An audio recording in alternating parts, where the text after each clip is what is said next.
देखिए हम लोग चैप्टर जो लाइट पढ़ रहे हैं, तो हम सबसे पहले आपको क्या बताएं, लाइट है क्या, मतलब प्रकाश क्या है।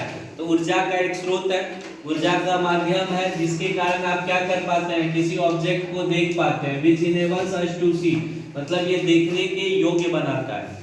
जैसे यहाँ एग्जाम्पल भी हम आपको दिए हैं कि सूर्य से प्रकाश आ रहा है, वस्तु पर पड़ रहा है, उससे टकराने के बाद अगर हमारे आंख तक आता है, तभी हम क्या कर पाते हैं, किसी वस्तु को देख पाते हैं। तो एक चीज बताइए अब आप लोग, किसी वस्तु को देखने के लिए जिस वस्तु को देखना है उसको प्रकाश में होना होगा, या जो देखना चाहता है देखने वाला व्यक्ति को प्रकाश में रहना होगा। एकदम दिमाग ठीक काम कर रहा है आप लोग का। वस्तु को जैसे देखिए अभी आपको दिख रहा है ना, थोड़ा सा हमको लाइट ऑफ कर देने दीजिए।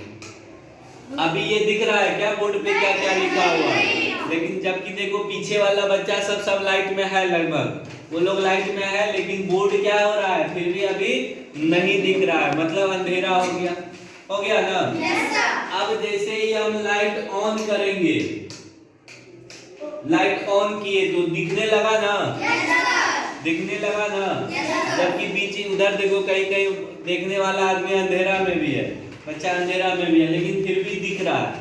क्यों दिख रहा है, क्योंकि ये अब क्या आया, लाइट में आ गया है। तो इस पे लाइट पड़ रहा है और इससे टकराने के बाद आपके आंख तक जा रहा है, तो आपका आंख ठीक है तो आप क्या कीजिएगा, देख लीजिएगा। तो पहली बात तो हो गया, लाइट ऊर्जा का वह स्रोत है, माध्यम है जो देखने की क्षमता देता है। जैसे देखो आंख तुम्हारा है, आंख तो एकदम ठीक है तुम्हारा, दिख रहा है क्या, कुछ नहीं दिख रहा है, जबकि आंख तो वही है, आप भी वही है, हम भी वही है, लेकिन नहीं दिख रहा है। क्यों नहीं दिख रहा है, क्योंकि प्रकाश नहीं है अभी। तो अब जैसे इसको ऑन किए तो क्या हुआ, दिखने लगा। मतलब प्रकाश क्या है, ऊर्जा का एक स्रोत है जो हमें क्या देता है, देखने की क्षमता प्रदान करता है। दूसरी बात, अगर किसी वस्तु को देखना है तो उस वस्तु को प्रकाश में रहना होगा। आप अंधेरे में भी हैं तो देख लीजिएगा। ये बातें समझ में आ गई। अब इसके आधार पे अभी हम लोग परावर्तन भी पढ़ेंगे, रिफ्लेक्शन ऑफ लाइट पढ़ेंगे, laws of reflection of light पढ़ेंगे, लेकिन उससे पहले पढ़ेंगे कि प्रकाश जिस वस्तु से जा सकती है उसके आधार पे वस्तु का प्रकार होता है, पारदर्शी, अपारदर्शी और अल्प पारदर्शी। उसको कहते हैं ट्रांसपेरेंट, ट्रांसलूसेंट और ओपेक ऑब्जेक्ट्स पढ़ेंगे।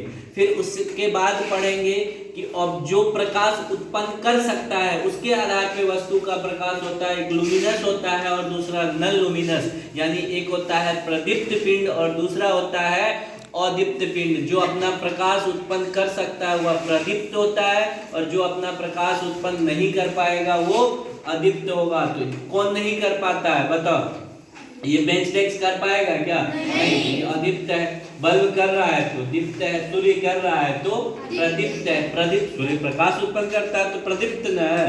हमारे लिए ऊर्जा का सबसे बड़ा स्रोत कौन है, सूर्य है। उसको पढ़ेंगे, इसको नोट डाउन कर लीजिए पहले।